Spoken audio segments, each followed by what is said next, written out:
Père éternel, on veut juste te louer ce matin. On te loue, Seigneur Dieu, pour ce privilège que nous avons d'avoir ta parole. On te remercie, Seigneur, parce que tu es un Dieu de révélation également. On ne fait pas simplement lire ta parole, mais je crois, Esprit de Dieu, que tu vas te révéler à nos cœurs aujourd'hui. On s'attend aujourd'hui de recevoir des révélations pour nos propres vies. On s'est déplacé par amour pour toi ce matin, pas par devoir, mais par amour pour toi. Nous t'aimons, Seigneur Dieu. Nous t'aimons, Seigneur, et nous voulons apprendre à te connaître davantage, Seigneur Dieu. Alléluia. Viens, Esprit de Dieu, et change les cœurs aujourd'hui. Change, Seigneur, la vision, les perceptions qu'on peut avoir. Viens nous surprendre, Seigneur. On est prêt à être surpris par toi. Viens nous surprendre, Seigneur Dieu. Gloire à toi. Et Seigneur, je déclare dans cette place un esprit de révélation. Je déclare même au-delà de cette place, pour nos amis à la maison sur Internet, je déclare aujourd'hui un jour nouveau. Je déclare aujourd'hui une vision spirituelle et un discernement spirituel pour recevoir ce que l'Esprit de Dieu est en train de dire. Alléluia. Merci Seigneur Dieu, qu'on ne demeure pas dans l'intellectuel seulement. On ne demeure pas dans le terre à terre, mais on veut connecter notre esprit avec ton esprit. Nous voulons entendre ton cœur battre, Seigneur Dieu. Oh Seigneur, on a besoin de toi. On a tellement besoin de toi. Merci Seigneur Dieu pour ce que tu vas faire ce matin. Dans le précieux nom de Jésus, nous avons prié. Et le peuple de Dieu dit Amen. Amen. Gloire à Dieu. Vous savez, on a tellement besoin de Dieu. Parce que si on n'a pas Dieu, si on peut juste faire une réunion et agir comme si on peut poursuivre sans Dieu, nous sommes comme les religieux, n'est-ce pas? Une église religieuse, c'est une église où les gens vont faire une petite routine. On va arriver, on connaît déjà l'ordre du service et on ne changera jamais l'ordre du service parce que nous avons notre routine. Mais l'Esprit de Dieu, comme vous avez vu dans les semaines précédentes, des fois Dieu fait des choses différentes. Amen? Et Dieu veut changer nos habitudes, pas parce qu'on a des mauvaises habitudes, c'est pas parce que les annonces sont mauvaises, mais Dieu veut qu'on puisse avoir une relation vivante avec lui. Il veut qu'on soit vraiment proche de son cœur et qu'on ne soit pas ici à cause d'une habitude ou simplement par un devoir, mais qu'on soit ici. À chaque fois qu'on se déplace et on vient à l'Église, c'est pour rencontrer Dieu et être dans l'expectative que Dieu va nous parler personnellement. Et certains d'entre vous, vous avez déjà été en amour avec Jésus dans le passé. Je me souviens, il y a des temps où vous étiez là, où vous aviez tellement une soif pour la prière. Vous aviez soif et vous aimiez ça, là, prier. Et vous étiez même consacré à la prière. Vous étiez même dans un engagement envers Dieu, puis vous avez dit, Seigneur, je vais faire telle chose pour vraiment m'approcher de toi. Et les années ont passé, et puis après un certain moment, on vient juste dans la routine. Et ce n'est pas mauvais en soi d'être régulier, amen, et d'avoir une discipline dans notre vie. C'est pas mal d'être comme ça. Mais ce qui est triste, c'est quand notre vie chrétienne est limitée à une routine. Et Dieu aujourd'hui veut changer ça dans nos vies. Amen. L'Esprit de Dieu est vrai. Le Saint-Esprit est vraiment une personne. Me croyez-vous ce matin? Le Saint-Esprit est une personne. Et quand nous côtoyons une personne, nous allons avoir une communion avec la personne. Nous allons échanger. L'Esprit de Dieu va nous parler peut-être par des visions, par des paroles dans nos cœurs, par des songes. Mais l'Esprit de Dieu va nous parler. Et l'Esprit de Dieu est en train de parler à cette Église. Et l'Esprit de Dieu est en train de vous parler. J'en suis convaincu. Si vous êtes à la recherche de la présence de Dieu, l'Esprit de Dieu est en train de vous parler. Et peut-être l'Esprit est en train de vous surprendre à plein de niveaux. Mais c'est une bonne chose des fois. Parce que quand on est dans la routine, parfois il faut vivre une surprise et dire « Ah, OK, Seigneur, je vais changer des choses. Je vais changer des choses dans ma vie pour vivre plus de ta présence. » Vous savez, nous allons tous vivre ici sur cette terre au maximum 120 ans environ, n'est-ce pas? 120 ans, c'est déjà très, très bien, n'est-ce pas? Mais peut-être que la majorité, vous allez vivre peut-être moins que ça, là. Il y a personne qui dit Amen, mais c'est la réalité. OK, on va s'accorder sur 120 ans. OK? Vous voulez que vos 120 ans soient vraiment investis pour le royaume de Dieu. N'est-ce pas? Ce qu'on veut vivre aujourd'hui, c'est tellement important. Et je peux passer à côté des choses que Dieu a prévues pour ma vie si je suis juste dans la routine. Si je suis juste dans une habitude chrétienne, qui n'est pas diabolique, là. Je ne suis pas en train de dire que c'est mauvais, là. Mais on peut passer à côté des choses les plus importantes. Et pendant un certain moment, moi, ce que j'ai voulu faire, voulant vraiment faire la volonté de Dieu avec ma vie, j'ai voulu faire des choses selon des conseils que j'ai reçus par rapport à cette Église. J'étais à l'Institut biblique. En fait, j'ai vécu des choses dans la présence de Dieu très, très intenses dans ma vie, surtout en Alberta. C'est là où des fois je vous raconte mes histoires en disant juste un mot ou deux, sans aller vraiment en profondeur. Mais j'ai vécu des choses très, très profondes dans ma vie. Et quand j'étais à l'Institut biblique, je me souviens, il y avait un professeur qui est aussi un pasteur, avait dit, si vous voulez emmener les gens là où vous voulez aller, il y a le principe de la courbe lente. Connaissez-vous ce principe-là? La courbe lente, c'est un principe qui dit, vous êtes ici en ce moment, mais vous voulez aller là. Mais pour que les gens vous suivent, vous devez faire la courbe lente pour que les gens arrivent avec vous là où vous devez aller. On appelle ça la courbe lente. Puis si on fait un changement comme ça, radical, comme ça, ce qui se produit, bien ceux qui nous suivaient, bien au lieu de tourner avec nous, là où on veut aller, les gens poursuivent tout droit puis ils tombent dans une falaise. Donc la courbe lente est proposée par un pasteur que j'ai eu à l'Institut biblique. Et puis il a dit, c'est tellement important d'avoir le principe de la courbe lente dans nos ministères.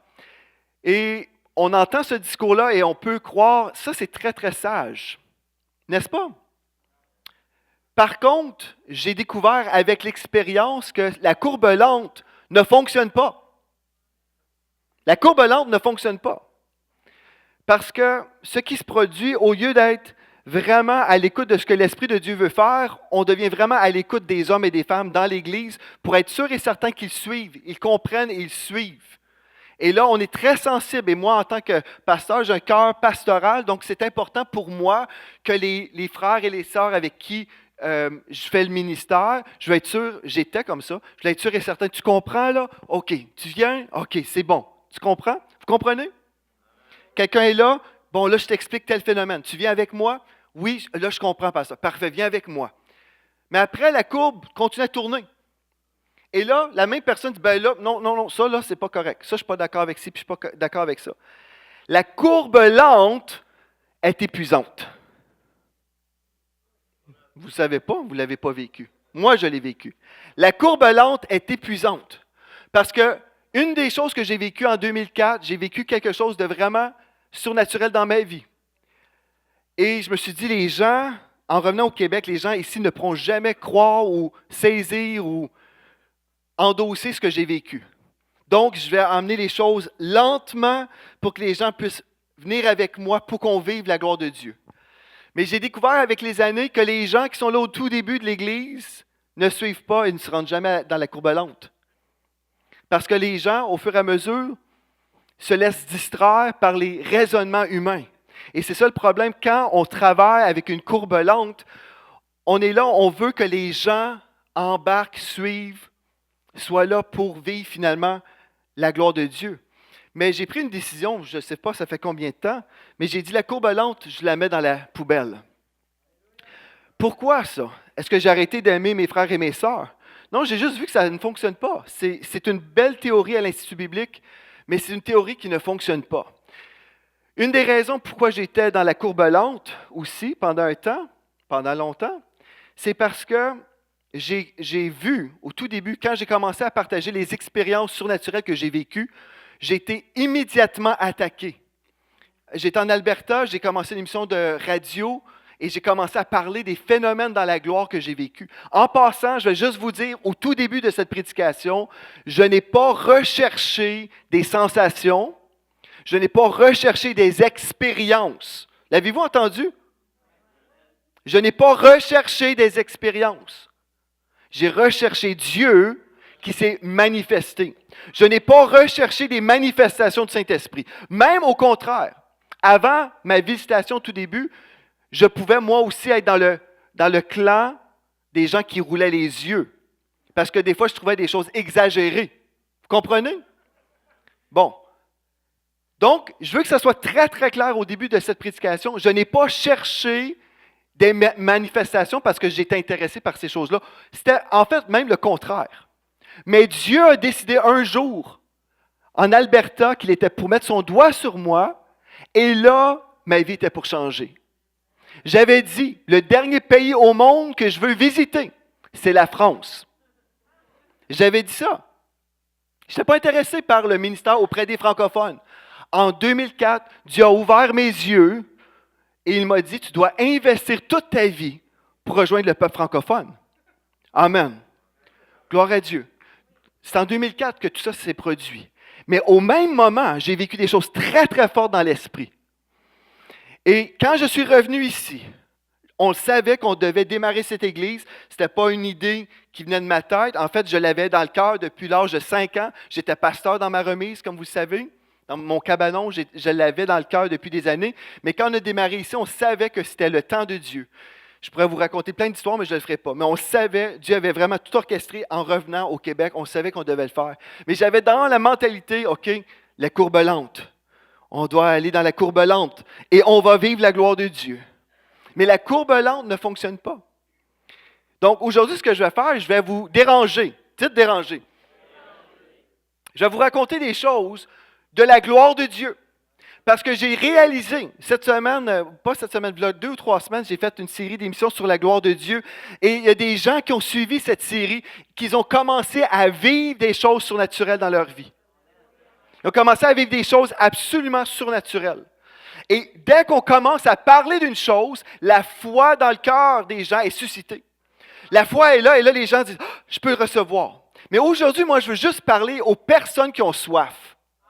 Vous savez, il y a un certain moment, je priais pour une série que j'étais pour faire, en parlant justement de ma visitation. Et j'ai dit, Seigneur, comment est-ce que je vais faire ça? Parce que quand on a vécu quelque chose d'intime avec Dieu, ces choses-là sont comme des perles précieuses. On ne veut pas lancer nos perles au pourceau. Vous comprenez? Des fois, il y a des choses qu'on ne voudrait jamais raconter parce qu'on se dit, les gens ne comprendront pas, ils vont me juger, ils vont dire, tu racontes telle ou telle chose, pour peu importe le motif. Les gens sont bons à juger nos cœurs.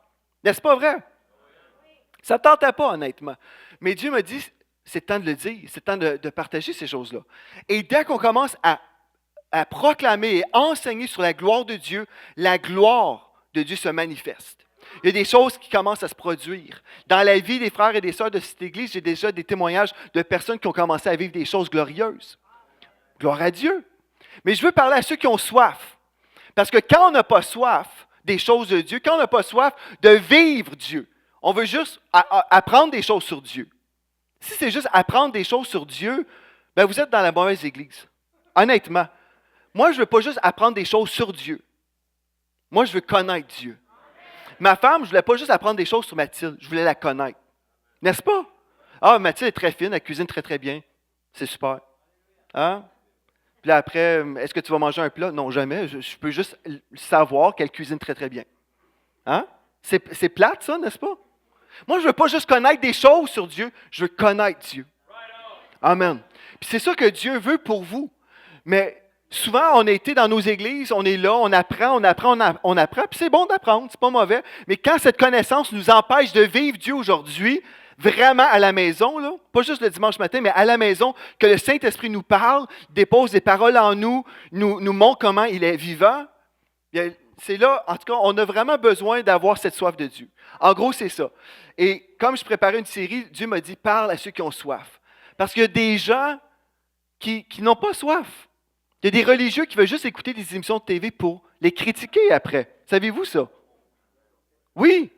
Il y a des gens qui écoutent des émissions pour faire des sites web contre ce pasteur. Savez-vous ça? Vous savez ça, malheureusement. Mais pourtant, je me dis, c'est une perte de temps, n'est-ce pas? Vous ne savez pas ça, mais ça donne quoi? Quel est le but de faire un enseignement contre Joel Spinks? Je pense que c'est important, là. Vraiment, là. Il y a des choses beaucoup plus importantes. Mais savez-vous la chose importante dans tout ça? L'enseignement qui est attaqué, c'est sur la présence de Dieu. Mais c'est de toutes les choses qu'on peut critiquer, la présence de Dieu est attaquée. Pourquoi pensez-vous? Parce que quand on vit la présence de Dieu, c'est là où l'enfant de Dieu sort de la routine, il sort de la religion, il commence à expérimenter Dieu.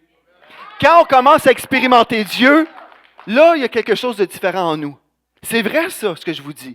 Quand on commence à vivre quelque chose avec Dieu, on ne peut plus jamais douter dans notre Dieu. Il n'y a personne au monde qui peut me convaincre que Dieu n'existe pas. Je l'ai rencontré. Amen. Il n'y a personne au monde qui peut me faire croire que Dieu n'existe pas ou que le ciel n'existe pas. Je sais que Dieu existe. Je sais que le ciel existe. Amen. Gloire à Dieu. Mais l'affaire, ce que je vous dis là, si des gens peuvent dire, ben là, ils nous racontent des choses comme ça pour se valider, se valoriser, tout ce que j'ai vécu, vous pouvez le vivre.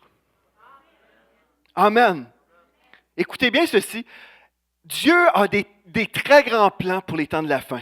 Oui, je crois dans l'apostasie. Je crois qu'il y a toutes sortes de mauvaises choses qui se passent dans le monde. Oui, c'est vrai.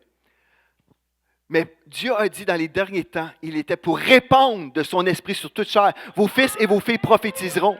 Nous sommes dans la saison prophétique, frères et sœurs. Mais je vais vous dire une autre chose. J'étais totalement repoussé par le ministère prophétique. Je ne voulais rien savoir de ça pendant un temps. Savez-vous pourquoi? Je vous dérange là, peut-être. Parce que j'ai vu trop de fausses prophéties. J'ai vu tellement d'affaires. Dans une église, chaque dimanche matin, c'était la même prophétie.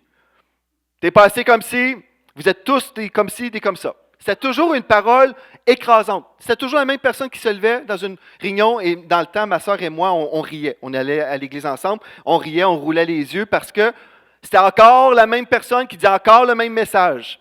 Tous les dimanches matins, le même message de la même personne. Je n'aimais pas ça, le ministère prophétique, parce que je n'avais pas vu le vrai ministère prophétique. Mais quand on découvre le vrai ministère prophétique, on découvre quelque chose d'absolument glorieux. Le ministère prophétique, tout simplement, c'est Dieu qui nous parle, personnellement. C'est le fun, ça. C'est merveilleux quand Dieu vous parle et vous donne une parole qui change votre vie. Amen. Amen.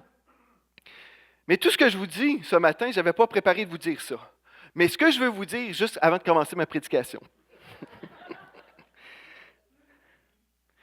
si on a soif, Dieu va se glorifier d'une façon tangible dans vos vies. Moi, j'ai décidé de mettre dehors la courbe lente.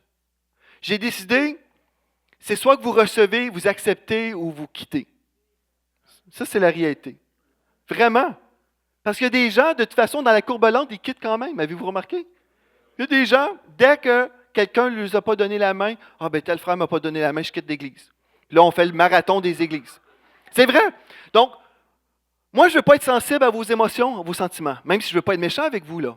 Mais vous n'êtes pas le baromètre de la parole de Dieu. Puis, je n'ai jamais prêché des messages pour plaire aux gens. Ça, je le sais.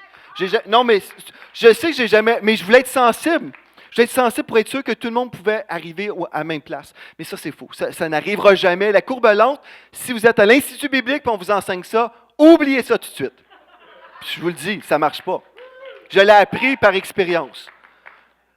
Quand j'ai commencé à prêcher sur la gloire de Dieu, en Alberta, et parfois même là à la télévision, j'ai commencé à prêcher là-dessus. Dieu a commencé à se glorifier dans la vie des gens. Des guérisons, gloire à Dieu, oui. Mais quand on parle de la gloire, on parle littéralement que le ciel envahit une vie. Quand le ciel, ici je parle de la présence de Dieu, là. C'est la présence de Dieu qui envahit une vie, mais c'est ça qui change tout. Dans la présence de Dieu, on a tout ce dont on a besoin. Et si vous arrivez à l'église, puis vous êtes là dans votre tête, vous vivez dans votre tête et vous raisonnez constamment, et je vais vous dire, j'ai déjà été là aussi en passant. Et c'est épuisant d'être dans notre tête. Que Dieu nous délivre de notre tête, pas qu'on va laisser notre tête à l'extérieur de l'église, mais que Dieu nous délivre de cette vie uniquement intellectuelle. Dieu ne vous appelle pas à connaître Dieu juste ici. Il y a des gens qui connaissent la Bible par cœur, mais qui ne connaissent pas Dieu. Ils ne vivent pas une touche de Dieu dans leur vie, dans le quotidien. Ils ne vivent rien. Ils sont desséchés comme des poteaux de téléphone. N'est-ce pas? C'est vrai, ça. Mais Dieu a dit que des fleuves d'eau vive étaient pour couler. Amen. Des fleuves d'eau vive. Les fleuves d'eau vive sont pour nous. Et aujourd'hui, moi, je m'adresse à ceux qui ont soif. Si vous dites, moi, Seigneur, là, j'en veux plus, je suis tanné, en québécois, je suis épuisé de vivre une vie chrétienne normale. Moi, là, je suis prêt, mais vous allez payer un prix en passant. Non, mais vous allez payer un prix. Je vais vous le dire, dès que j'ai commencé à parler des choses de la gloire de Dieu, on m'a enlevé de la radio. J'étais en France à la radio. Tout de suite, j'ai commencé à parler de ces choses-là. On m'a enlevé de la radio. Les pasteurs ont dit, on est prêt à recevoir de toi de l'eau vive, mais pas l'huile du Saint-Esprit. Je vais vous le dire, êtes-vous prêt à payer le prix ou vous êtes religieux? Sérieux? Non, mais sérieux, ce que je veux vous dire, c'est tellement important parce qu'il y en a plus, il y a plus de la présence de Dieu pour nous. Moi, je suis vraiment là, puis je suis prêt à payer le prix. Parce que, payer le prix, qu'est-ce que ça veut dire, ça? Ça veut dire, en fait, on vit pleinement ce que Dieu veut pour nous. Savez-vous pourquoi c'est tellement important de vivre pleinement la gloire de Dieu, la présence de Dieu? C'est parce qu'il y a un monde qui s'en va en enfer. Et notre façon ne fonctionne pas. Notre façon actuelle ne fonctionne pas. Avez-vous remarqué qu'au Québec, 0,5% des personnes sont chrétiennes. 0,5, 0,05, même pas 1% de chrétiens là. Et on continue dans les mêmes programmes. Avez-vous vu une grande révolution au Québec dernièrement? Non, moi, j'en ai pas vu. Donc, peut-être qu'il faudrait changer notre façon de travailler. Peut-être qu'on devrait revenir à l'Église du livre des Actes, l'Église primitive, qui avait la présence de Dieu, la puissance de Dieu. Mais oui, on revient, mais savez-vous qu'on va vivre des nouvelles choses aussi? On va vivre des nouvelles choses dans la présence de Dieu. Des choses qui ne sont pas nécessairement toujours explicitement décrites dans la Bible. Et c'est là où les gens disent « Oh, attends une seconde. Si on recueillait tout ce que Jésus a fait, tous les miracles, ce serait impossible de tout contenir dans la Bible. Donc, les principes doivent toujours être dans la parole. Les principes. Mais chaque miracle que vous allez vivre, là, que Jésus a guéri votre petit orteil, ne se retrouve pas dans la Bible. N'est-ce pas? Mais il a guéri toutes nos maladies, le psaume 103, le principe est là. Amen. Est-ce que vous me suivez? Il y a des choses que vous allez vivre dans la présence de Dieu que vous allez dire, est-ce que c'est possible? Mais comme vous êtes dans un cœur à cœur avec Dieu, quand vous êtes dans un cœur à cœur avec Dieu, ce qui se produit, Dieu vous donne le discernement et vous fait reconnaître son travail. Vous savez quand c'est Dieu. Amen. Une des choses importantes, on doit se libérer de cet esprit de crainte du surnaturel. Au Québec, on a tellement peur du surnaturel de Dieu. On a peur du surnaturel. Mais Dieu, est-ce qu'il nous appelle à marcher dans la peur et dans la crainte? Non. Mon juste vivra par la foi. Bon.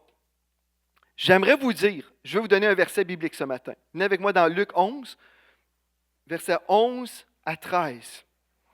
On doit faire du ménage dans nos cœurs, là, si on veut vivre des choses que Dieu veut qu'on vive. Dieu veut nous révolutionner et on ne veut pas mépriser le passé. On ne veut pas mépriser nos pères. On ne veut rien mépriser dans le passé. On veut honorer Dieu pour ce qu'on a vécu dans le passé. Mais on réalise que Dieu veut faire encore des plus grandes choses. Amen? Dieu veut faire encore des plus grandes choses dans votre vie. Aujourd'hui même. Pas juste demain, là. Mais aujourd'hui, Dieu veut faire quelque chose dans votre vie. Amen. OK. Mais vous devez croire. Parce que c'est impossible de plaire à Dieu sans la foi. Donc, on doit croire. Mais si la moitié de l'Église est dans la crainte des démons, la majorité des églises évangéliques, on a tout le temps peur du surnaturel. Ah, c'est toujours le nouvel âge. C'est l'occultisme qui s'infile dans l'Église. C'est toujours des pensées comme ça. Je le sais. J'ai reçu des courriels. On a toujours peur de tout. Mais pourtant, il y a deux royaumes. Il y a le royaume de la lumière et le royaume des ténèbres. Et comment ça, les enfants de Dieu s'imaginent que tout ce qui est surnaturel est forcément dans le royaume des ténèbres? Pourquoi qu'on croit ça? On s'est fait avoir. On s'est fait séduire par le diable. Le diable veut que les chrétiens soient une petite gang d'intellectuels. Ils vont à l'église, ils font leur cantique, ils vont chanter, ils vont entendre un message, ils vont s'en aller à la maison. C'est tout. Voilà, l'église de la vie chrétienne. Ça, c'est pas normal. Si vous lisez le livre des Actes, ce n'était pas un groupe, un club social. Amen. Le livre des Actes, c'est pas voici comment fonctionne le club social d'Antioche. C'est pas ça du tout. La vie chrétienne, c'est une vie puissante dans le surnaturel. Amen. C'est une vie puissante. Mais comment vivre la puissance de Dieu? On doit arrêter d'avoir peur. On doit arrêter d'avoir peur du surnaturel. Dans Luc 11, verset 11, il est écrit « Quel est parmi vous le père qui donnera une pierre à son fils s'il lui demande du pain? Ou s'il demande un poisson, lui donnera-t-il un serpent au lieu d'un poisson? Ou s'il demande un œuf, lui donnera-t-il un scorpion? Si donc, méchant que vous l'êtes, vous savez donner de bonnes choses à vos enfants, à combien plus forte raison le Père céleste donnera-t-il le Saint-Esprit à ceux qui le lui demandent? » Donc, si vous demandez quelque chose à votre Père céleste et vous vivez quelque chose, ne pensez pas que c'est un démon. Amen! Non, mais beaucoup de chrétiens ont peur du Saint-Esprit. Ils ont peur du Saint-Esprit. Mais ne craignez pas d'être séduits par un démon si vous priez à Jésus. En passant, Jésus, ce n'est pas un démon. Amen.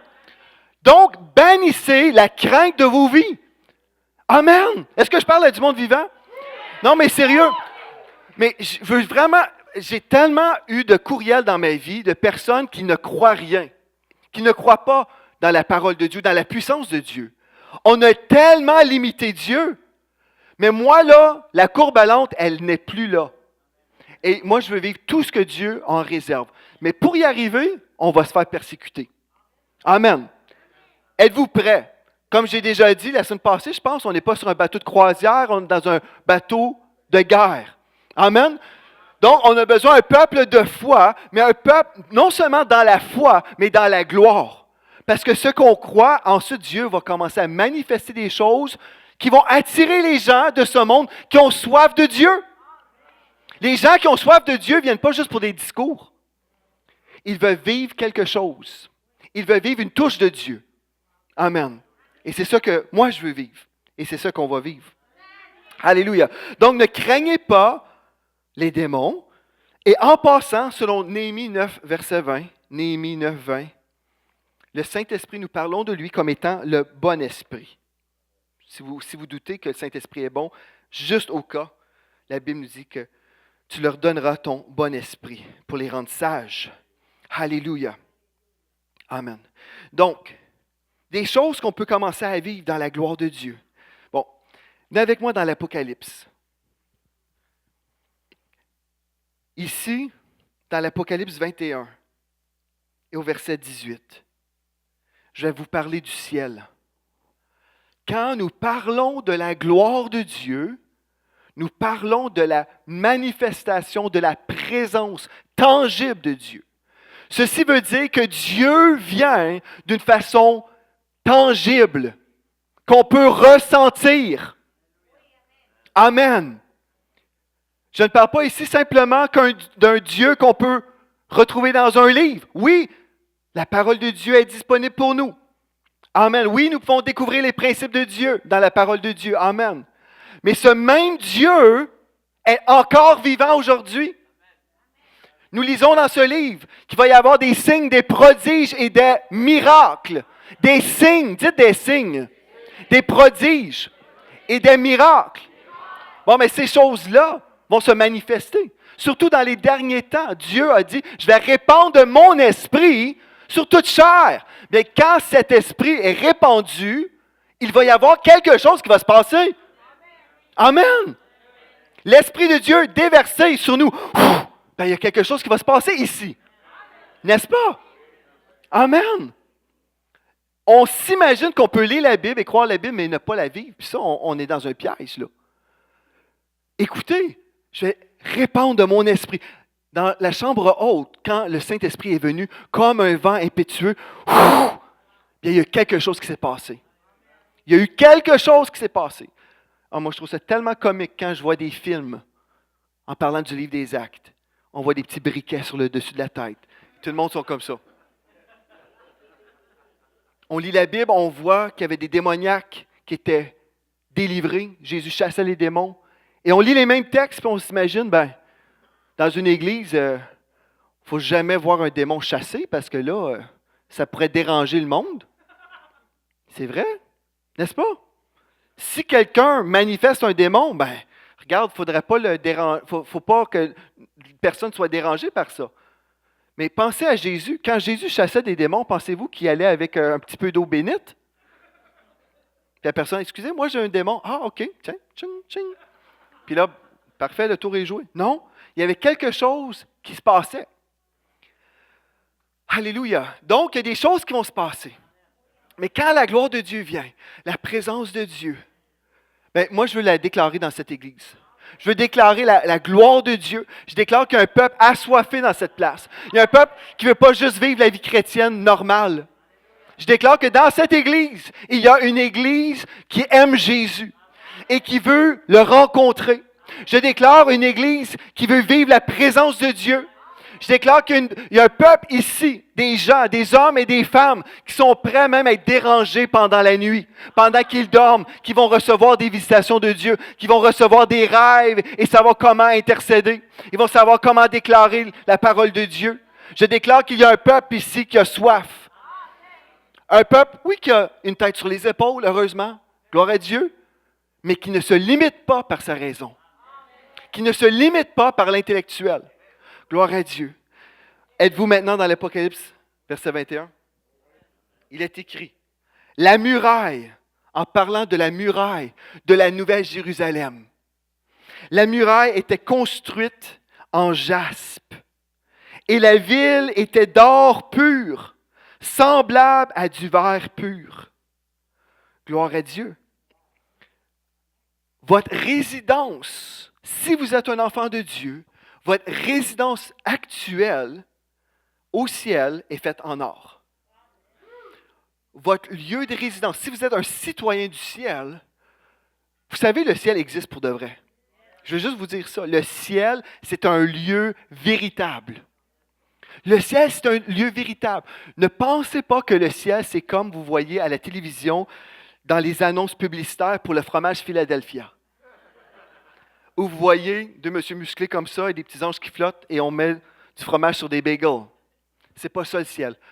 Dans la Bible d'Aix, et ça je crois ce commentaire-là, en fait, la Nouvelle Jérusalem, c'est une ville et on peut appeler cette ville-là une planète. C'est un lieu qui existe pour de vrai.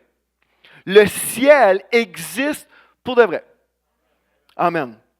Amen. Quand on meurt, quand on est dans le Seigneur, on se retrouve, absent du corps, présent avec le Seigneur. Alléluia. Au ciel, dans la présence de Dieu, où il n'y a que de la paix, que de la joie. C'est merveilleux. Où on est vraiment rajeuni comme l'aigle. Les rides disparaissent pour toujours. Vous êtes rajeuni, vous êtes en parfaite santé, dans la gloire de Dieu. Alléluia. C'est bon ça, n'est-ce pas? Le ciel, c'est beau, c'est glorieux. Bon. Quand vous passez du temps dans la présence de Dieu, comme ce matin, on loue le Seigneur, on prend du temps, là, parce que être dans la présence de Dieu, c'est quelque chose qui peut prendre un peu de temps. Amen? Il y a des gens qui veulent avoir une visitation surnaturelle micro-ondes. Oubliez ça, ça n'existe pas. Je veux vivre l'expérience forte avec Dieu, mais il faut que ça prenne 30 minutes parce que là, écoute, c'est trop long. Le temps avec Dieu, c'est le temps le plus précieux que vous allez passer. Et les moments que j'ai eu les plus forts avec Dieu ont pris beaucoup d'heures de temps en prière. Plusieurs heures dans la prière, mais c'est des heures qui passent vite parce que Dieu est en dehors du temps. Quand on arrive dans cette dimension de l'esprit, notre temps, notre 5 heures de prière, c'est comme 5 minutes. Vous comprenez? Si vous êtes là, vous priez, puis après 15 minutes, vous trouvez ça long, c'est parce que vous n'êtes pas dans la dimension de l'esprit encore. Vous êtes juste dans une dimension humaine. Mais des fois, il faut persévérer 15 minutes pour arriver à un autre point. Vous comprenez? Mais quand on est dans la présence de Dieu, bien là, on peut commencer à vivre des choses en surnaturel. Et c'est là où des chrétiens ont peur. Ils disent, oh, tension, tension. Alerte, nouvel âge, enseignant diabolique. Non, non. Relisez votre Bible. Moi, j'aimerais vous demander, ceux qui croient dans la Bible, mais j'aimerais ça, puis qui disent, ben, les dons du Saint-Esprit sont finis, mais malgré 1 Corinthiens 1, verset 7 nous dit qu'il ne manque aucun don dans l'attente de la manifestation de notre Seigneur Jésus-Christ. La Bible vous contredit si vous dites ça, que les dons du Saint-Esprit sont finis, mais admettons que vous avez raison. Admettons que Dieu avait tort et vous avez raison. Dites-moi, comment l'Église primitive vivait le surnaturel? J'aimerais ça inviter mes amis à la radio, sur Internet. Dites-moi comment, si vous ne croyez pas dans les dons du Saint-Esprit aujourd'hui, mais dites-moi au moins comment ça se passait dans le temps de l'Église primitive. Quand je conduisais mon auto, l'Esprit de Dieu m'a déposé cette parole dans mon cœur. Écrivez-moi et dites-moi comment ça se passait au moins. Et vous verrez, finalement, ça ressemble beaucoup à ce qu'on peut vivre aujourd'hui. C'est vrai? Bon. Quand on parle de la présence de Dieu, en fait, vous savez, le Seigneur veut vraiment que vous puissiez commencer à vivre des choses au-delà juste de votre intellect et de la routine. Dieu veut avoir un rendez-vous avec vous où vous allez commencer à vivre la présence de Dieu et la gloire de Dieu. Est-ce que je peux vous dire ce que vous pouvez vivre? Bon, vous êtes en train de prier. Et on vient de voir au ciel, au verset 18, la ville était d'or pur, semblable à du verre pur. Bon, vous commencez à vivre une expérience céleste. Bien, l'apôtre Paul a été ravi en esprit. N'est-ce pas? Vous connaissez dans la parole de Dieu? Alléluia. 2 Corinthiens 12, versets 2 à 4. Je ne prendrai pas le temps de le lire. L'apôtre Paul a été ravi en esprit. Jean, l'apôtre Jean, a été ravi en esprit. On dit, ah oui, mais ça, c'est juste des grands personnages de la Bible. Mais dans la génération de la fin, Dieu, le Seigneur Jésus s'en vient chercher une église glorieuse. Cette église glorieuse a vécu une touche de la gloire de Dieu que l'Église n'a jamais vécue jusqu'à présent. Jésus revient chercher une Église glorieuse. Je parlais avec le frère Mario Mascotte cette semaine. Il est passé à mon émission. Puis on a passé la dernière émission justement sur le réveil. Et oui, un réveil, c'est quelque chose qu'on souhaite. On dit oui, on veut vivre le réveil. Mais le réveil, c'est pour notre génération. C'est pour notre génération. Il va y avoir des gens à l'extérieur du réveil qui vont être religieux, qui vont juste juger ceux dans le réveil. Et il y a d'autres personnes qui vont dire, Seigneur, moi, je veux plus avec toi. J'ai juste peut-être 120 ans sur cette terre. Pendant ces 120 ans, je veux que ces années-là comptent pour l'éternité. Je veux que ces années comptent pour toi. Je ne veux pas juste gaspiller ma vie pour m'acheter une maison, avoir des voitures, puis tout laisser quand je meurs. Je veux que ma vie compte pour quelque chose. Elle doit compter pour l'éternité. Elle doit compter. Mais moi, en moi-même, je suis incapable de faire quelque chose qui vaut la peine. En moi-même, moi, je suis rien. Vous êtes rien. Nous sommes tous des riens, tout seuls. Est-ce que vous me comprenez? Mais quand Dieu vient sur nous, il nous qualifie. Quand Dieu nous donne ses idées, on est capable de faire des exploits. Mais ce n'est pas à cause de nous. Nous, on mérite l'enfer. C'est ça qu'on mérite, nous autres. Mais Dieu est capable de nous prendre, nous, un bout de boue. Il est capable de prendre notre boue et faire un chef-d'œuvre avec notre vie. Amen. Mais là, quand Dieu prend cette boue que nous sommes, il décide, cette personne-là, je vais la glorifier. J'envoie mon esprit sur cette personne-là et je vais faire quelque chose. Vous avez dit, oui, mais la glorification, ça se passe dans notre corps, glorifié au ciel. Oui, mais même avant, on peut commencer à vivre la gloire de Dieu. Même avant, vous commencez à vivre des choses. Je vais vous raconter des témoignages dans la gloire de Dieu. On est en train de prier et juste, on ne recherche pas des manifestations. Mais Dieu décide de se manifester. J'étais au Miracle Channel. Ça, c'est la première fois que c'est arrivé. Joan DeWert, la cofondatrice du Miracle Channel, arrive dans mon bureau avec ses cartes de son émission de TV, parce que quand elle animait une émission, elle avait toujours ses cartes pour écrire ses questions. Elle arrive dans mon bureau et dit, « Joel, look at this. Regarde ceci. » Ses cartes avaient de l'or partout dessus. Son invité était en train de parler de la gloire de Dieu. Et pendant qu'il parlait, il y avait une poussière d'or qui est descendue, qui est venue sur le plateau de la télévision. Il était rempli d'or, plein d'or sur lui, sur Joan. Sur ses cartes, elle est venue me montrer ses cartes. Vous dites, ah ben ça c'est pour quelqu'un, un Américain ou un anglophone.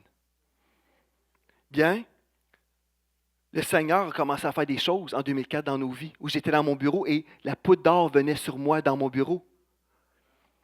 La poudre d'or. Mais on dit, oh ben là, sérieux, si on cherche la présence de Dieu, qui a dit que le Saint-Esprit ne peut pas vous arroser puis vous mettre de l'or sur vous? Pourquoi que c'est impossible?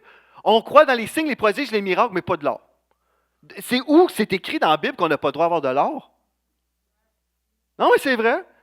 Là, de l'or. Quelqu'un, je ne vais pas dire parce qu'elle n'est pas ici, puis je ne veux pas la gêner si elle ne veut pas, mais quelqu'un écrivait les notes de mon étude sur la gloire de Dieu. Je parlais de la gloire de Dieu, et pendant qu'elle écrivait, ses mains ont été remplies d'or. Par-dessus, puis elle dit, pendant des heures, l'or ne quittait pas. Juste comme j'en parlais, j'enseignais sur vie de foi. La gloire de Dieu, je déclare la gloire de Dieu sur vous. Ma femme me disait, est-ce que je peux t'en parler? Oui. Ma femme me dit, quand je prêche, vous savez, il y a une chose, si on est ouvert, on peut vivre des choses. Quand on est comme ça. Bénis-moi si tu peux, Seigneur. Ça, c'est Oubliez ça, vous ne vivrez rien. Non, mais quand on ne croit pas, on ne croit pas. C'est sûr.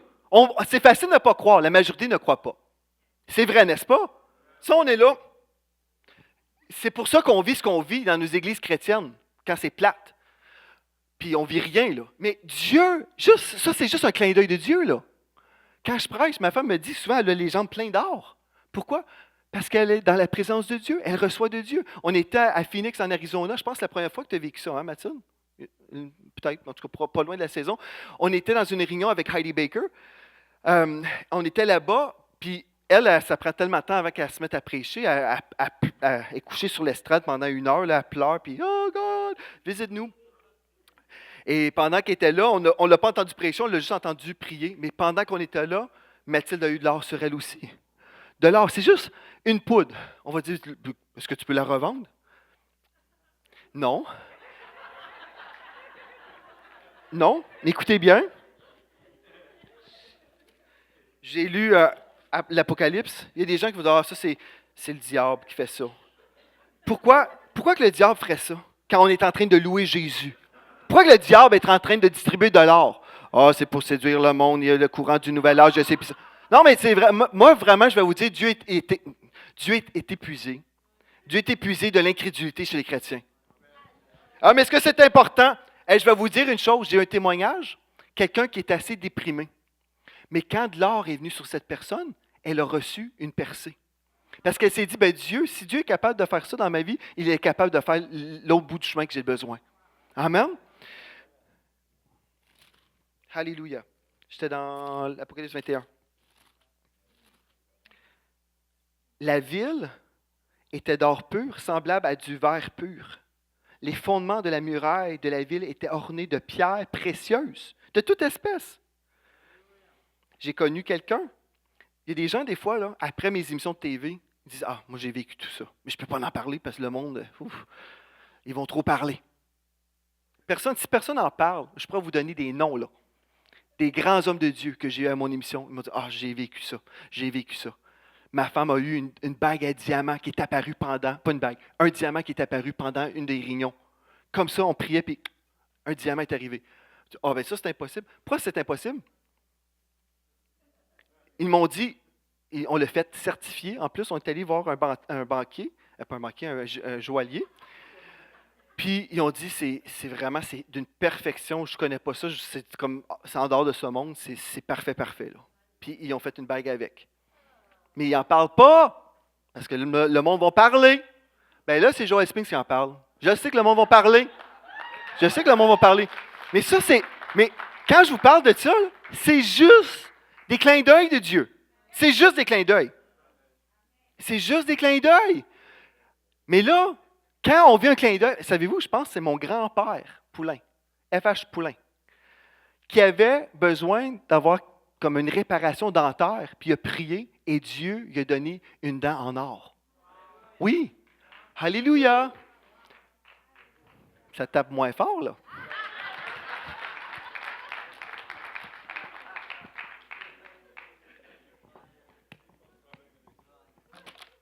Gloire à Dieu.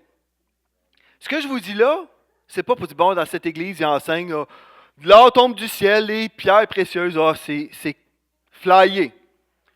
Ce que je veux vous dire, là, mon Dieu est un Dieu surnaturel.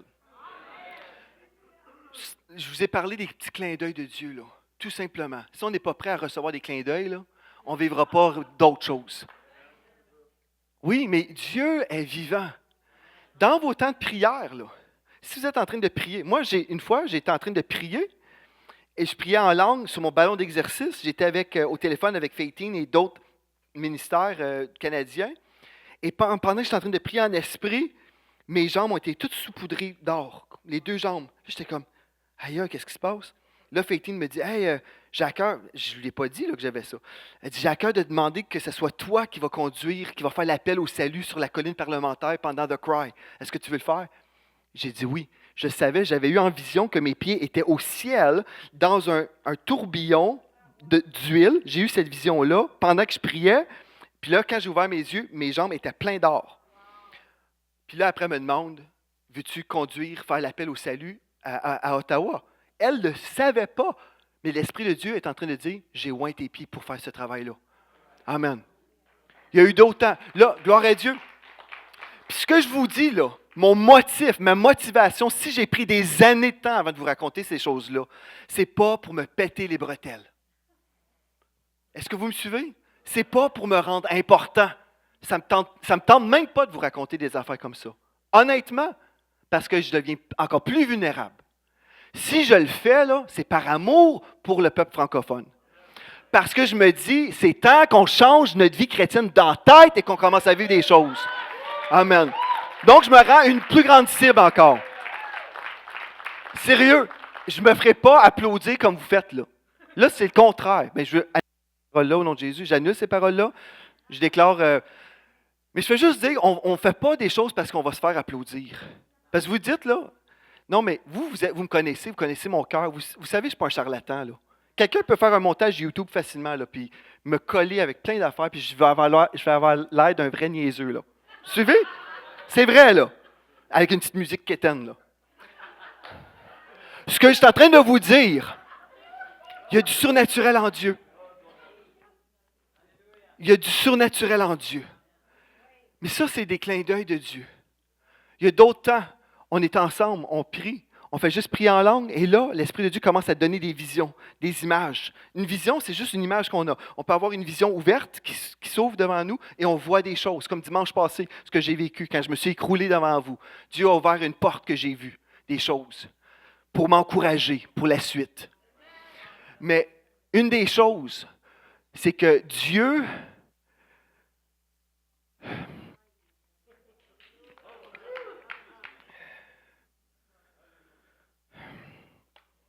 Attendez une seconde.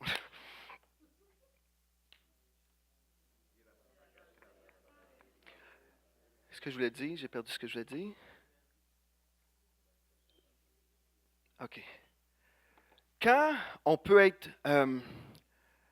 connecté avec l'Esprit de Dieu, quand moi je suis connecté, vous êtes connectés. On peut connecter ensemble avec l'Esprit de Dieu. Je me souviens, un des beaux souvenirs, la première fois que j'ai prié avec Faitine, on était ensemble, je commence à avoir une vision. J'ai une vision et elle décrit la vision que je suis en train d'avoir. Il n'y a personne au monde qui peut faire ça, là. C'est le Saint-Esprit qui fait ça. Vous comprenez ce que je suis en train de dire? Admettons, là, vous êtes en train d'avoir une vision. Pendant que je suis en train de prêcher, l'Esprit de Dieu vous visite, vous avez une vision, et je commence à décrire exactement ce que vous voyez. Ça, c'est le fun. N'est-ce pas? C'est positif, c'est bien. Cette chose-là, le prophétique encourage notre vie, vient nous établir dans notre appel. On vient être établi. On ne vit pas dans le doute. Il y a des gens qui disent, ah, j'ai besoin de bâtir ma foi. Non, il y en a certains d'entre vous, votre foi est très, très, très bien bâtie, mais vous avez trop de doutes dans votre vie. Vous avez beaucoup de foi. Vous faites déplacer les montagnes avec votre foi, mais vous avez laissé le doute entrer et tout contaminer. Ça, c'est une parole pour quelqu'un ici. Alléluia. Débarrassez-vous de votre doute. Commencez à croire, à être une personne de conviction. Alléluia. Puis dire, moi, là, ce que Dieu m'a dit, je vais le faire. Je vais faire ce que Dieu me dit. Donc, moi, ce matin, je veux me repentir publiquement d'avoir cru dans la courbe lente. Je veux me repentir publiquement. Voulez-vous me pardonner? Je ne serai plus patient avec vous. Tout ce que Dieu veut faire, moi je veux le vivre. Tout ce que les gens vont dire, ils le diront. Quand je vais mourir et me retrouver devant Dieu ou quand je vais t'enlever un des deux, je ne veux pas que Dieu me dise hey, si seulement tu n'avais pas eu la courbe lente. Hein, c'est plate, là, mais il y avait beaucoup, beaucoup de choses que tu pouvais faire, mais parce que tu étais dans une courbe lente, tu étais trop lent. Amen. Je ne veux pas être lent. Je ne veux pas devancer Dieu, mais je veux être dans le temps de Dieu. Je veux être dans le temps de Dieu. Et aujourd'hui, je n'ai pas prêché ce que j'avais préparé. J'ai lu un verset. Mais je pense que Dieu voulait que je prêche ça. Ça a de l'air. On va partager d'autres choses.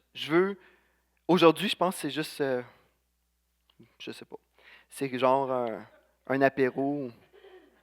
Puis dans d'autres semaines, on parlera de la gloire du ciel. On va commencer à parler des choses qu'on va vivre en esprit. Si on n'en parle pas, les gens ne le vivent pas.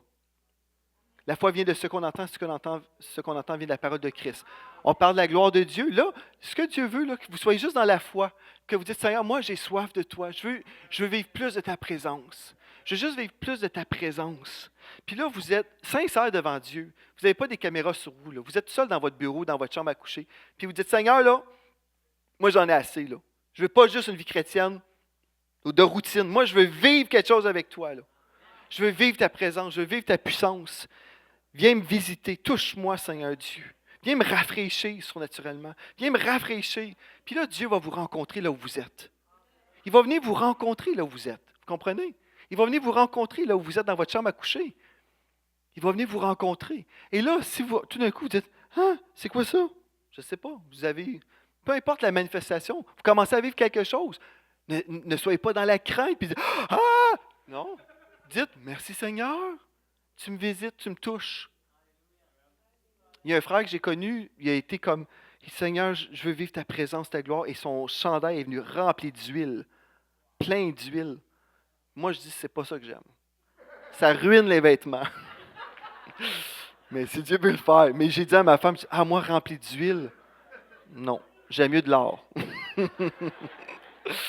Mais lui était béni par ça, rempli de l'huile de Dieu. Rempli de l'huile de Dieu. Alléluia. Là, aujourd'hui, c'était juste jour, les orteils dans l'eau. Puis ceux qui ne veulent pas se baigner, ils vont aller ailleurs. Amen. Alléluia. Ceux qui disent, moi, je veux vivre plus avec Dieu. Mon Dieu est plus grand que ce que j'ai vécu jusqu'à présent. Mon Dieu est beaucoup plus grand que ce que j'ai vécu. Mon Dieu est beaucoup plus grand. Puis le Dieu là, que je lis dans la Bible, dans l'Ancien Testament, qui faisait des grandes choses, ce même Dieu existe encore aujourd'hui. Puis ne pensez pas, ben moi j'ai déjà prié pour tel phénomène, je suis prêt pour une guérison, je ne l'ai pas eu, donc il n'y a rien d'autre de possible pour moi. Oubliez ça. Vous n'êtes pas la source dans rien. Moi, je ne suis pas la source dans rien. Je fais juste recevoir. Amen. Est-ce que vous comprenez ce que je veux dire? Êtes-vous capable de recevoir un don du Saint-Esprit? On parle de don. Êtes-vous capable de recevoir un cadeau? Tout simplement. Un cadeau. Êtes-vous... Mais vous pouvez dire non, je ne veux rien savoir de ce cadeau-là. Vous pouvez faire ça. Comprenez-vous ce que je suis en train de dire? Vous pouvez dire non, je ne veux rien savoir de ça. Moi, je veux de l'intellectuel, c'est tout. Donnez-moi 2-3 chants, un rythmé, parce qu'il faut commencer comme ça pour bien se réveiller. 3 chants, deuxième est un petit peu plus smooth. Il est plus tranquille, parce que là, après, il faut adorer. Après, ça va être ça, là. Après, 2-3 annonces, mais il ne faut pas que ça soit trop long, parce que quand même, j'ai ma dinde dans le four. Il faut que ça finisse à midi et 2. Si on dépasse midi et 2, oublie-moi. Vous comprenez? Hier, pendant que je me préparais, j'étais sur mon ballon d'exercice. Puis j'écoutais juste un chant de Heidi Baker. Puis comme j'étais là, j'ai vu la vidéo durait 4 heures. J'ai dit, ouh, c'est pas tout le monde qui est dans cette église-là. C'est pas d'étirer les rignons pour le trip d'étirer, là. Mais quand Dieu fait quelque chose, on le laisse faire. Amen? Amen. Gloire à Dieu. Bon, ben, je n'ai pas prêché ce que j'avais prévu, mais je pense que Dieu nous a juste mouillé l'appétit aujourd'hui. La semaine prochaine, j'aimerais ça vous parler de la gloire de Dieu, là. J'aimerais ça vous commencer à vous parler comment vous pouvez accéder à la gloire de Dieu. Allez-vous être là dimanche prochain? Je vais inviter l'équipe de la louange. Comment, là, on va pouvoir accéder à la gloire de Dieu? Qu'est-ce qu'on peut faire, là? On a parlé de la prière, mais qu'est-ce qu'on peut faire, là, à part de ça? Parce que cette dimension, juste je veux revenir là-dessus, pendant que l'équipe de la louange arrive, ça me donne du temps. Votre Dieu a créé tout ce que vous pouvez voir, le ciel, la terre, les étoiles, tout ça, c'est Dieu qui a créé. Dieu vous a créé. Vous êtes un esprit. Dieu est un esprit. Vous pouvez connecter avec lui. Ça a toujours été le désir de votre Père, que vous soyez connecté avec lui, que vous allez entendre sa voix. Il va vous toucher, vous rencontrer. Votre Dieu est surnaturel. Pouvez-vous être réconcilié avec ce Dieu surnaturel et dire, je veux te connaître surnaturellement? Certains d'entre vous, vous avez des problèmes dans vos vies, puis la seule réponse, c'est la gloire de Dieu. La seule réponse pour vous. Des fois, j'ai des personnes qui sont venues à mon bureau avec des grands problèmes. Puis ta réponse, c'est pas moi, c'est pas le psychologue chrétien, c'est la gloire de Dieu. Puis j'aime ça voir le Saint-Esprit agir. Je ne suis pas la réponse. Je ne suis pas le sauveur du monde. Je ne suis pas la réponse. Je ne suis pas votre réponse. Il n'y a aucun pasteur au monde qui est votre réponse. Mais quand vous rencontrez Dieu dans sa gloire, j'aimerais tellement vous le prouver. J'aimerais tellement ça vous prendre une photo puis vous dire voici ce que vous allez vivre prophétiquement. Mais je peux déjà vous dire, si vous avez soif, si vous n'êtes pas fermé d'esprit, si vous n'êtes pas religieux, puis vous dites je veux plus, vous allez vivre plus. Dimanche prochain, je vais vous parler sur comment on peut commencer à se positionner pour vivre la gloire. Je pense un matin, je pensais de faire ça, puis ça a l'air que c'était pas ça. Là, je vous ai juste dit, arrêtez de ne pas croire, arrêtez de douter. C'est un bon message quand même, je pense. Parce que là, vous pourrez au moins pas douter. Parce que si vous doutez, vous ne pourrez rien voir de plus. Le dimanche passé, comme vous savez, quand je me suis écroulé par terre, quand je prêchais, comme vous savez, je ne m'attendais pas à ça, là. Mais j'ai vécu quelque chose qui peut déranger du monde, mais je vais vous dire quand même. Quand j'ai vécu cette touche-là, j'ai eu une vision de ma mère au ciel. Puis ma mère était belle et rayonnante. Je l'ai vue. Je l'ai jamais vue jeune comme ça, ma mère. Puis je l'ai vue vêtue d'un vêtement blanc. Puis j'ai dit à ma femme, et c'était comme la broderie. Là, ma femme m'a dit, oui, frère Mascotte enseigne ça, la broderie des saints au ciel. Et c'est la broderie. Puis elle m'a dit, continue mon trésor, continue mon trésor. Puis je veux juste vous dire, continuez. Je sais que ma mère est bien au ciel. Elle est dans la gloire. Mais des fois, on s'imagine, on se dit, le ciel, c'est tellement déconnecté. Hein? C'est vrai, c'est déconnecté dans notre humanité, mais le ciel existe pour de vrai. Puis même si on meurt, on est vivant encore. On est vivant quand même. Juste dans une autre dimension. Mais Dieu ne veut pas qu'on vive dans cette dimension terre à terre uniquement. C'est ça, on va chez Walmart. On va acheter du papier de toilette. N'est-ce pas? Mais Dieu veut que vous puissiez vraiment vivre dans une autre dimension. Une autre dimension. Puis on a les saints au ciel. Puis Dieu peut permettre des fois, je ne sais pas, Dieu permet un encouragement. Continue. Puis le ciel, c'est glorieux en passant. C'est tellement glorieux. Des fois, on a besoin juste d'une vision de quelques minutes, juste pour être rafraîchi. Puis Dieu dit, regarde, c'est pas fini. Ceci t'attend. Mais en ce moment, continue. Livre le bon combat de la foi. Certains d'entre vous, vous allez recevoir une touche de Dieu cette semaine. Vous allez dire, moi je veux plus. Et Dieu va vous visiter. Au-delà des paroles, c'est vrai ce que je vous dis. Que vos yeux spirituels puissent s'ouvrir. On sert un vrai Dieu qui est vraiment vivant. Vous êtes vraiment un esprit, vous habitez vraiment ce corps. Mais votre esprit, avec l'Esprit de Dieu, change tout, là. Ça change tout dans votre vie chrétienne. Alléluia. Seigneur, je veux juste te remercier. Je veux te remercier, Seigneur Dieu. Merci, Seigneur Jésus. On continue pour toi. On continue pour toi, Seigneur Jésus. On continue pour toi, Seigneur. On va continuer à exercer notre foi. Mais Seigneur, on n'y va pas sans toi. On n'y va pas sans ta puissance, sans ta présence. On n'y va pas tout seul, Seigneur Dieu. On y va avec toi. C'est toi qui ouvres le chemin, Seigneur Dieu. C'est toi qui ouvres le chemin. Tu es le Dieu des miracles. Le Dieu des miracles. Le Dieu des miracles. Alléluia. Oh, merci, Seigneur Dieu. Merci, Seigneur Jésus. Oh, gloire à ton Saint-Nom. Dieu est tellement bon. Amen. On va terminer avec ce chant. Je ne sais pas trop comment finir cette réunion. C'est correct. C'est pas tout orchestré. On veut juste être sensible à l'Esprit de Dieu. Amen. On va juste lui dire en terminant comment on l'aime. Ce chant-là, que ta gloire, si vous voulez le reprendre. On va juste semer encore vers le ciel. Faites une semence d'amour envers le Seigneur. Dites-lui que ta gloire, Que ta gloire te revienne, que la gloire te revienne. Louez votre Dieu, adorez-le.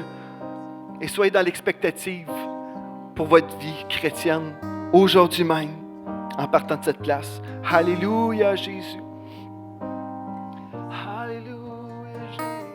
Depuis dimanche passé, je crois que le Seigneur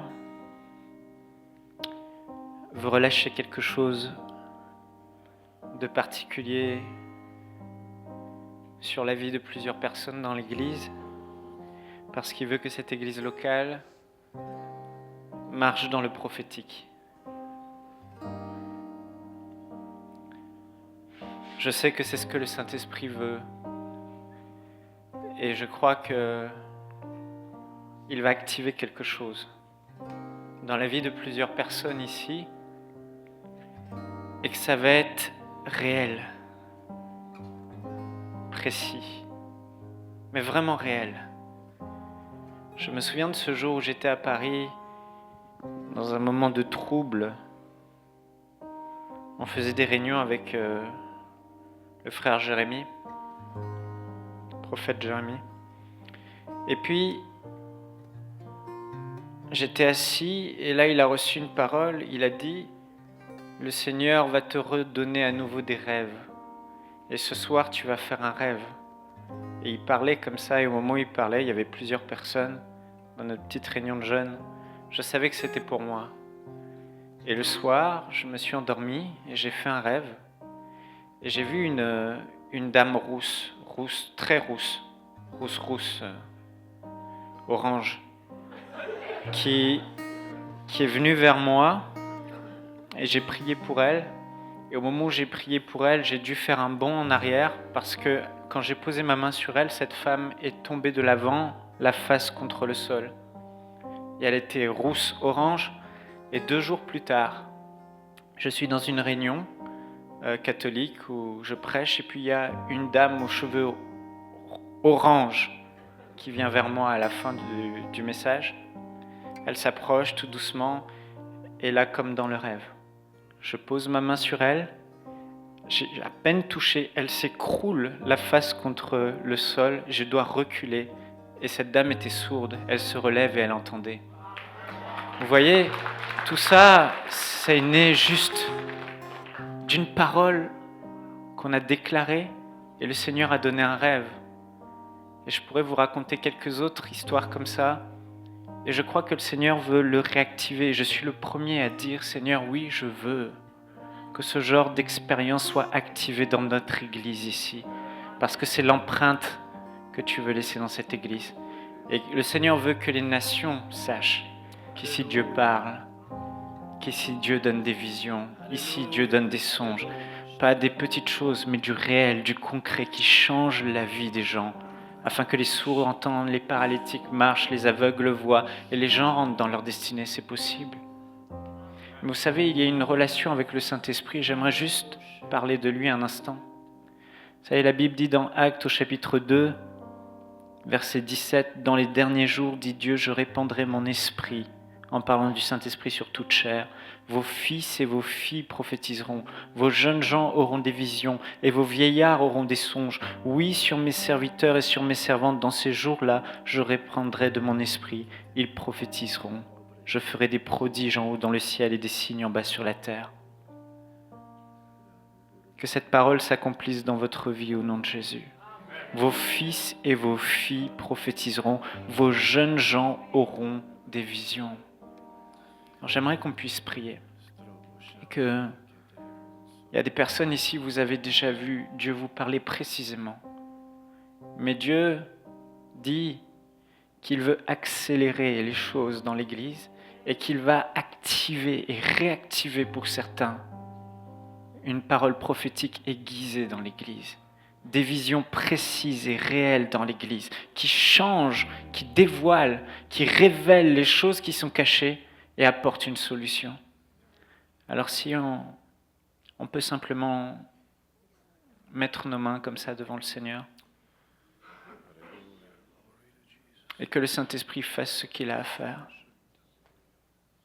maintenant. C'est le Saint-Esprit qui donne les dons. C'est le Saint-Esprit qui est répandu sur toute chair. C'est le Saint-Esprit qui donne des visions. C'est le Saint-Esprit qui donne des songes. C'est le Saint-Esprit qui nous pousse à prophétiser. C'est le Saint-Esprit qui nous révèle des choses. Et il y a des dons qu'il va déverser dans vos vies. Il y a des dons qui sont éteints, qui vont être réactivés. Il y a des rêves qui vont être significatifs dans votre vie, au nom de Jésus. Saint-Esprit, on veut te demander pardon si on t'a tellement délaissé, si on t'a mis de côté, si on t'a oublié, alors que tu es celui qui fait la différence dans nos vies, alors que tu es celui qui déverse les dons les meilleurs, alors que tu es celui qui parle, et alors que tu es celui qui connaît le cœur du Père, qui sait ce qu'il convient de demander parce que tu connais les profondeurs du cœur du Père. Saint-Esprit, s'il te plaît, nous voulons ce matin réactiver pour ceux qui l'ont abandonné notre relation et notre intimité avec toi, afin que ces paroles deviennent une réalité dans nos vies. Saint-Esprit, tu as parlé ce matin. Tu as suscité dans notre cœur la soif pour le surnaturel, la soif pour le glorieux, la soif pour ce qui est puissant dans l'esprit. Et on ouvre nos cœurs.